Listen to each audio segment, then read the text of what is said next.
आतापर्यंत काय काय घडलं पाहूयात ग्राफिक्सच्या माध्यमातून।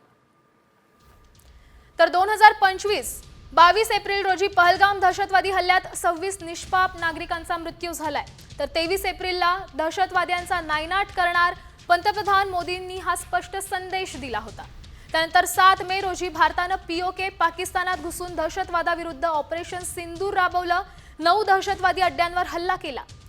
तर 9 मे रोजी पाकिस्तानकडून भारतातील 26 ठिकाणांना टार्गेट करण्याचा अयशस्वी देखील प्रयत्न झालेला आहे। आणि 9 मेलाच प्रत्युत्तरादाखल भारताने पाकिस्तानच्या 8 लष्करी तळांना हे टार्गेट केलं होतं। 10 मे रोजी भारताच्या जोरदार हल्ल्यांमुळे पाकिस्तान घाबरला। पाकिस्तानी लष्कर प्रमुखांची अमेरिकेच्या परराष्ट्र मंत्रालयाकडे धाव झाली। 10 मेला दुपारी 3:30च्या दरम्यान पाकिस्तान आणि भारताच्या डीजीएममध्ये चर्चा झाली।